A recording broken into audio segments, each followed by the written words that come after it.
So hello guys, welcome back to the my YouTube channel the Red Studies. और the Red Studies लेकर के आया आज की इस वाली वीडियो में जो 11th क्लास है ना, उसका चैप्टर नंबर 7 पॉलिटिकल जो सब्जेक्ट है उसका, ठीक है, चैप्टर नंबर 7 जिसका नाम है क्या, संघवाद। आज ये वाला चैप्टर हम आज इस वाली वीडियो में आपको समझाने वाले कि संघवाद क्या है, संघवाद किसको कहते हैं, संघवाद जो होता है किस प्रकार की शासन की व्यवस्था है। तो ऐसी जितनी भी चीजें हैं वो हम इस चैप्टर में पढ़ने वाले हैं। तो चलिए भाई, ज्यादा आप लोगों का टाइम वेस्ट नहीं करूंगा, ठीक है, मुद्दे की डायरेक्ट बात करता हूं। क्या कि अगर आप मेरे इस चैनल पर नए हो तो मेरे चैनल को कर दीजिए सब्सक्राइब एंड वीडियो करते हैं स्टार्ट। तो चलिए भाई स्टार्ट करते हैं। तो देखो भाई, सबसे पहले क्या बताया गया है, संघवाद। अब भाई आपको ना ये पता होना चाहिए कि संघवाद किसे कहते हैं। तो संघवाद एक ऐसी शासन की व्यवस्था होती है जिसमें जो कई स्तर की सरकार या फिर दो से अधिक स्तर की सरकार एकजुट होकर के जब नियम कानून बनाती हैं उसी को हम क्या कहते हैं, संघवाद कहते हैं। क्लियर है। अब देखो, इतिहास या ऐतिहासिक दृष्टिकोण। भाई ऐतिहासिक दृष्टिकोण जो है इसका मतलब क्या है, सबसे पहले भाई ऐतिहासिक जो दृष्टिकोण है ना, इसका मतलब समझिए कि इसका मतलब क्या है। तो भारत में संघवाद जो है इसकी संवैधानिक विकास की प्रक्रिया की उपज है। भाई भारत में जो है संघवाद जो है वो संवैधानिक विकास का मतलब हमारा जो संविधान जो है इसका विकास हुआ है या संविधान के तहत हमारे देश का विकास हुआ है, ये कहीं ना कहीं संघवाद की जो है वो क्या है, संघवाद की प्रक्रिया की उपज मानी जाती है, जिनसे एक केंद्रीभूत राज्य व्यवस्था का धीरे धीरे विकेंद्रित जो है व्यवस्था में परिवर्तित कर दिया गया है। देखो, जो राज्य व्यवस्था थी, ठीक, केंद्रभूत राज्य व्यवस्था, यानी जिसमें भाई क्या होता था, केवल राज्य के पास ही शक्ति रहती थी, लेकिन उसको विकेंद्रित का मतलब होता है बांट देना। उसकी जो पावर जो थी पहले सिर्फ और सिर्फ केंद्र की सरकार के पास ही पावर थी, लेकिन अब उस पावर को 3 भागों में बांट दिया गया, राज्य की सरकार और कौन सी वाली, और केंद्र की सरकार में बांट दिया गया, ठीक। और यही परिवर्तन क्या कहलाए थे, विकेंद्रित व्यवस्था में परिवर्तन कहलाए थे। भारत में संघवाद का सूत्रपात जो है 1861 में हुआ है, यानी भारत के अंदर जो संघीय व्यवस्था जो है ये 1861 से स्टार्ट हुई थी, ठीक। अंग्रेजों को ये डर लगता था कि भारत में साम्राज्यवादी हित जो है वो उसी समय खत्म हो सकता है या उसी समय तक रह पाएगा जब तक कि केंद्रीय व्यवस्था मजबूत होगी। यानी भाई इनका मानना ये था अंग्रेजों का कि अगर भारत के अंदर केंद्र की जो वो है पावर है या फिर जो होती है ना सबसे ऊंची वाली जो सरकार है, अगर वही सबसे ज्यादा पावरफुल है तब तक ही अंग्रेज रह पाएंगे, अदरवाइज वो भारत में नहीं रह पाएंगे। इसका रीजन क्या था भाई, इसका रीजन ये था क्योंकि भाई अगर केंद्र की सरकार के पास ही पावर रहती तो कहीं ना कहीं अंग्रेजों के पास ही सारी पावर रहती, लेकिन जब उस सत्ता को 3 भागों में बांटा गया तो अंग्रेजों को ये लगा कि भाई अब हमारी सत्ता बिल्कुल नहीं चलेगी, है ना। तो ये था। इस प्रकार एक शक्तिशाली केंद्र प्रधान संघ की परंपरा 1935 के अधिनियम के माध्यम से संविधान निर्माणी सभा या संविधान निर्माण जो सभा है तक जो थी वो पहुंची थी, जिनसे भाई उसे स्वीकार कर लिया गया और उसके इस विचार को देश के विभाजन ने और भी अधिक जो था वो क्या कर दिया था, प्रासंगिक बना दिया था। देशी रियासतों और भाषाई भिन्नता संविधान की सर्वोच्चता है। देखो भाई क्या था कि भारत की सर्वोच्चता क्या है या फिर भारत का जो संविधान है उसकी मान्यता क्या है, तो भाई वो देशी रियासतें थी। हमारा जब देश आजाद हुआ था उस टाइम पर हमारे देश में 565 रियासतें थी। भाषा को लेकर के हमारे देश में काफी ज्यादा लड़ाई थी। कोई कह रहा था तमिल भाषा को राष्ट्रभाषा बनाओ, कोई कह रहा था हिंदी को बनाओ, कोई कह रहा था संस्कृत को बनाओ, तो कोई अलग अलग भाषाओं को कह रहे थे, जिसके कारण सरकार ने कोई सी भी नहीं बनाई। हमारी मित्रता भी कई बार दुश्मनी बन जाती है, ठीक है। तो ये सारी की सारी चीजें हैं इसके अंदर। क्लियर है। तो ये सारी की सारी चीजें मैं आपको और अच्छे से अभी डिटेल में आगे चल के बताने वाला हूं, ठीक है। अगर आपको मेरा समझाया हुआ समझ में आ रहा है तो जल्दी से जल्दी मेरे इस चैनल को सब्सक्राइब कर दीजिए भाई, वेट मत करिए सब्सक्राइब करने का बिल्कुल भी। चलिए भाई, अब अगला वाला स्टार्ट कर देता हूं। हाँ, अब देखिए भाई, ये जो है इसमें क्या बताया गया है, इसमें ये बताया गया है कि भारतीय संघात्मक सरकार में कितने 28 राज्य और 8 केंद्र जो है शासित इकाइयों को मिलकर के भारत में संघीय शासन की जो है स्थापना करते हैं। देखो भाई क्या है कि भारत में जो संघीय शासन की जो सरकार है इसमें 28 राज्य हैं और 8 केंद्र शासित प्रदेश है। ये मिलकर के भारत में क्या बनाते हैं, भारत में भाई मिलाते हैं क्या, भारत में संघीय सरकार जो है वो बनाते हैं। दिल्ली को राष्ट्रीय राजधानी क्षेत्र का दर्जा दिया गया। पहले राजधानी हमारी देश की कोई और थी, लेकिन बाद में दिल्ली बनी। अमेरिका भी संघीय राज्य है। भाई अमेरिका के अंदर भी संघीय व्यवस्था है, लेकिन उसकी संघीय व्यवस्था जो है वो भारतीय संघीय व्यवस्था से काफी ज्यादा भिन्न है। भिन्न का मतलब अलग है। क्यों भाई ऐसा मैंने कहा? भाई आपको पता होगा भारत के अंदर जो संघीय व्यवस्था है इसके तहत मैन कौन है? प्रधानमंत्री। लेकिन भाई अमेरिका में क्यों है भाई हमारे से अलग? इसलिए क्योंकि भाई उसमें भी है संघीय, लेकिन उसमें जो मैन है वो राष्ट्रपति है, और हमारे में राष्ट्रपति नाम मात्र का होता है। इसलिए भाई वहां की संघीय व्यवस्था और हमारी संघीय व्यवस्था अलग है। संघवाद की मूल अवधारणा क्या होती है? वो यह होती है कि संस्थागत प्रणाली है, इसमें एक प्रांतीय स्तर सरकार और दूसरी केंद्र स्तर की सरकारें होती हैं, और संघीय देशों में दोहरी नागरिकता की व्यवस्था। दोहरी नागरिकता का मतलब क्या होता है? दोहरी का मतलब हमारे देश के अंदर क्या है कि भाई हमें सिर्फ भारत की नागरिकता चाहिए, जो एक बार नागरिकता ले ली वो पूरे की पूरे देश के लिए चलेगी। लेकिन दोहरी का मतलब होता है देश की अलग से लो और हर एक राज्य की अलग अलग नागरिकता होती है, तो ये दोहरी वाली नागरिकता होती है। दोहरे शासन की रूपरेखा लिखित संविधान में मौजूद होती है। भाई जो दोहरी वाली जो व्यवस्था है इसके बारे में संविधान में साफ साफ बताया गया है, हमारे नहीं अमेरिका के संविधान में। क्लियर है? तो ये सारी की सारी चीजें बताई गई हैं। ठीक है, अब अगला वाला ये देखिए, संविधान जो है वो सर्वोच्च होता है। संविधान जो है वो सबसे ज्यादा सर्वोच्च है। सर्वोच्च का मतलब क्या होता है? सर्वोच्च का मतलब है सबसे आगे होता है हमारा भारतीय संविधान। दोनों सरकारों का स्रोत भी संविधान ही माना जाता है, यानी केंद्र की सरकार, राज्य की सरकार, इन दोनों को जहां से शक्ति मिलती है वो भी संविधान ही है। राष्ट्रीय महत्व के विषय और प्रतिरक्षा और मुद्रा का उत्तरदायित्व संघीय या फिर केंद्रीय सरकार का होता है। भाई मुद्रा से जुड़े हुए जितने भी मामले हैं ये संघीय सरकार के होते हैं या फिर राज्य सरकार के होते हैं। क्षेत्रीय या फिर स्थानीय महत्व के विषय पर प्रांतीय स्तर की सरकार जो होती है वही काम करती है, यानी क्षेत्र के जो स्तर पर अगर काम करने की बात है उस पर केवल और केवल प्रांतीय जो सरकार है वही काम करेगी। क्लियर है? तो ये सारी की सारी बातें थी इसके अंदर। अब भाई अगला देखिए, अब भाई अगला ये है क्या? संघवाद का अर्थ बताइए। ये चीज आ जाती है कि संघवाद जो है वो क्या है, कितने प्रकार का है, या कैसे ये काम करता है। संघवाद भाई क्या है? सबसे पहले संघवाद के बारे में जान लो कि संघवाद क्या है।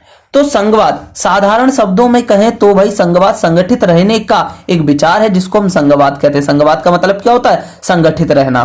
ठीक है, संघवाद एक संस्थागत प्रणाली है जिसमें दो स्तर की राजनीतिक व्यवस्थाओं को मिलाया गया है, और इसमें एक संघीय यानी कि केंद्रीय सरकार और दूसरी प्रांतीय स्तर की सरकार होती है। संघीय यानी कि केंद्रीय, संघ का मतलब यानी केंद्रीय सरकार पूरे के पूरे देश के लिए काम करती है, जिसके जिम्मे राष्ट्रीय महत्व के विषय होते हैं, और राज्य की जो सरकार है वो केवल और केवल अपने ही राज्य के विषय के बारे में ही काम करती है। लेकिन भाई जो प्रांतीय जो कौन सी वाली होती है? संघ की जो सरकार होती है, केंद्रीय जो सरकार होती है वो सारे के सारे राज्य के महत्व के विषय में होती है। और उदाहरण के लिए भारत में संघ की जो सूची है उसमें केंद्रीय यानी कि संघ है ना सरकार कानून बनाती है, तो जो राज्य सूची के विषय पर सरकार कानून बनाती है। देखो भाई जो संघ की सूची जो भी कानून बनाएगी वो एक चीज याद रखना, वो सभी राज्यों पर भी लागू होगी, लेकिन जो राज्य की सरकार बनाएगी वो केवल और केवल राज्य पर ही लागू होगा। क्लियर है?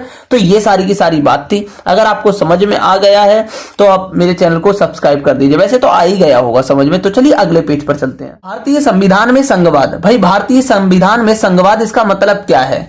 भाई संघवाद का मतलब तो मैं आपको बता ही चुका हूं। संघवाद वो होती है जब दो या दो से अधिक स्तर की सरकार एकजुट होकर के काम करती है, तो उसी को हम क्या कहते हैं? संघवाद कहते हैं। संघवाद जो है ये संविधान के अनुच्छेद 1 में भारत को राज्यों का संघ कहा गया है। जो भारत का अनुच्छेद 1 है ना, उस अनुच्छेद 1 में ही कह दिया गया है कि राज्यों का जो संघ है वो क्या है? वो भाई संविधान है।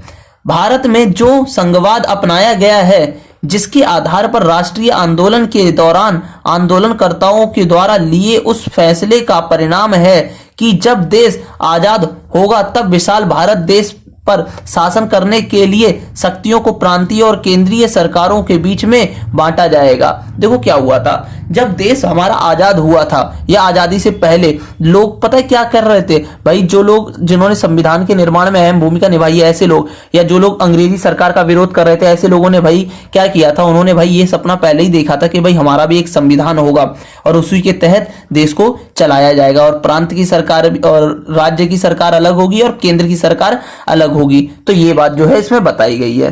क्लियर है? तो ये बात जो थी वो कही गई थी। और देखो भाई और क्या क्या बातें हुई थी वो बातें भी देख लेते हैं। ठीक है, तो देखो भाई और क्या हुआ था, और भाई ये था कि भारतीय संविधान में संघीय व्यवस्था यानी कि संघवाद के अनुसार एक संघीय यानी कि जो केंद्रीय सरकार ने भाई क्या किया था, 28 राज्य और 8 केंद्र शासित जो सरकारें हैं उनके अपने अपने प्रांतों में अपने अपने विषयों पर काम करती हैं। भाई जो हमारे 28 राज्य हैं और 8 केंद्र शासित प्रदेश हैं वो सारे के सारे अपने अपने राज्य के लिए स्वतंत्र हैं और स्वतंत्र रूप से अपने अपने राज्य के लिए वो काम भी कर सकती हैं। क्लियर है? तो ऐसी सारी चीजें इसमें बताई गई थी। और 8 केंद्र शासित प्रांतों से मिलकर के दिल्ली को राष्ट्रीय राजधानी क्षेत्र का दर्जा दिया गया है और वेस्ट इंडीज और नाइजीरिया, अमेरिका एवं जर्मनी ऐसे देशों में संघवाद की व्यवस्था है, लेकिन भारत से अलग है। आपको मैंने बता भी दिया था कि भारत से किस प्रकार से अमेरिका का जो संघवाद है वो अलग है। क्लियर है? अब चलिए आगे। अब ये देखिए और क्या बताया गया है। अब देखिए क्या बताया गया है इसमें भाई, ये बताया गया है कि भारतीय संघवाद की विशेषताएं क्या हैं। भाई भारत के अंदर जो संघवाद मौजूद है इसकी विशेषताएं क्या क्या हैं।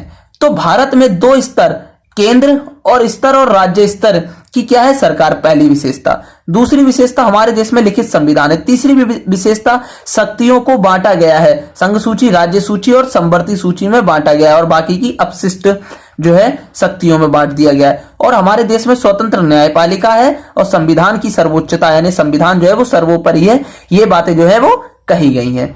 क्लियर है? अगर आपको इतना समझ में आ गया तो अब तो सब्सक्राइब कर ही दीजिए। चलिए अब अगले वाले पेज पर चलते हैं। देखो शक्ति विभाजन। अब भाई शक्ति विभाजन जो होता है इसका मतलब क्या होता है। भारतीय संविधान में 2 तरह की क्या है भाई, भारतीय संविधान में 2 तरह की सरकार जो है इसकी बात जो है वो मानी गई है। एक है संघीय यानी केंद्र की और दूसरी है प्रांत की यानी राज्य की सरकार। इसमें संविधान के अनुच्छेद 245 से 255 में संघ तथा उनके राज्य के बीच की जो विधायिका है उसकी शक्तियों के विषय में या उसकी शक्तियों के वितरण का जो है घोषणा पत्र बताया गया है। और संघीय और संघ यानी केंद्र और प्रांत जो है इनके दोनों के महत्व के बारे में बताया गया। तो ऐसी सारी की सारी चीजें इसमें बताई गई हैं शक्ति के विभाजन में। क्लियर है? और देखो भाई और क्या क्या चीजें बताई गई हैं भाई। और अब देखिए ये जो है बताया गया है ये है कि भारतीय संविधान में संघवाद का लक्षण क्या है।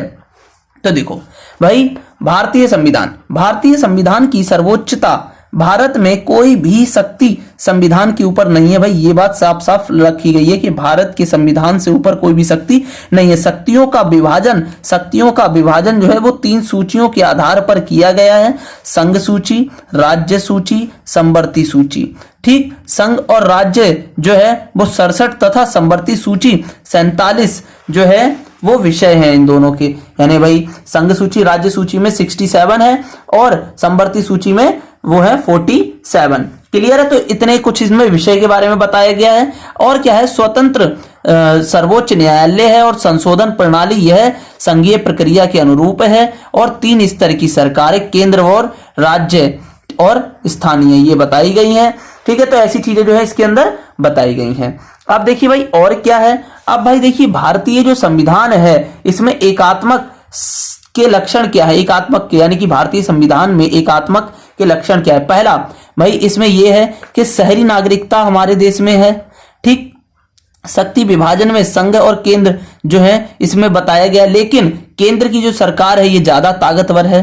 संघ और राज्यों के लिए जो है एक ही संविधान है। ऐसा नहीं है संघ अगर ताकतवर है तो इसको ज्यादा से ज्यादा पावर दे दी गई, नहीं भाई, पावर एक ही मिलेगी, बराबर मिलेगी। केंद्रीय सरकार राज्यों की सीमाओं के नाम से जो है वो परिवर्तन कर सकता है। भाई केंद्र की सरकार के पास ये अधिकार है कि अगर उसको सीमा से रिलेटेड नाम जो है अगर वो बदलना चाहे अपने देश के किसी भी क्षेत्र का नाम तो वो बदल सकता है। कौन? केंद्र की सरकार। क्लियर है। तो ऐसी सारी बातें जो है वो कही गई थी। अब चलिए अगले पेज पर चलते। एकीकृत न्यायपालिका ने न्यायपालिका जो है वो एकीकृत है। 3 स्तर की न्यायपालिका आपको भी पता होगा, एक सर्वोच्च न्यायालय और एक उच्च न्यायालय और एक इससे भी छोटी जो वो होती है, क्या नाम है, एक हर एक क्षेत्र में होती है, यानी क्षेत्रीय अदालत। तो ये आपातकाल में एकात्मक शासन, यानी कि भाई केवल एक व्यक्ति के हाथ में शासन आ जाता है, वो भी राष्ट्रपति के हाथ में। कब? आपातकाल की स्थिति में। आय के प्रमुख संसाधनों पर केंद्र की जो सरकार है वो नियंत्रण रखती है कि कहां से कितना रुपया आ रहा है। ये सारी निगरानी किसके हाथ में रहती है? केंद्र की जो सरकार है उसके हाथ में। और भाई क्या रहता है इसके अलावा? प्रमुख जो संसाधन है और राज्य अनुदानों और वित्तीय सहायता के लिए केंद्र पर जो है केंद्र सरकार अपने विशेष अधिकार के आधार पर राज्यों को अनुदान व ऋण देती है। भाई क्या होता है कि केंद्र की जो सरकार है, कौन सी वाली सरकार? केंद्र की जो सरकार है वो अपने हिसाब से इन सरकारों को ऋण देगी, लोन देती है, ताकि भाई क्या हो सके, देश का भला हो सके। क्लियर है। तो ऐसी सारी चीजें इसमें बोला है। और भाई क्या है कि राज्यों में राज्यपाल की नियुक्ति किसके द्वारा होती है? राष्ट्रपति के द्वारा होती है। और इकहरी प्रशासनिक व्यवस्था, यानी कि अखिल भारतीय सेवाएं, आईएएस जैसी की, है ना, अखिल भारतीय सेवाओं का मतलब है आईएएस। प्रशासनिक व्यवस्था इकहरी, ठीक, अखिल भारतीय सेवाएं और पूरे के पूरे देश के लिए, और इनमें जो होती हैं चयनित यानी चुने गए पद अधिकारी राज्यों के प्रशासन में बहुत ज्यादा महत्वपूर्ण काम करते हैं, जैसे कि जिला कलेक्टर और पुलिस और कमिश्नर। इन सभी पर जो है केंद्र की सरकार का सीधा नियंत्रण रहता है। राज्य इनके विरुद्ध अनुशासन कार्यवाही कर सकता है और ना ही हटा सकता है। भाई आईएएस आईपीएस को कभी भी राज्य की सरकार नहीं हटा सकती। अगर उसे हटाना है तो केंद्र की सरकार ही हटा सकती है। क्लियर है। तो ये जो चीजें हैं इसमें बताई गई थी।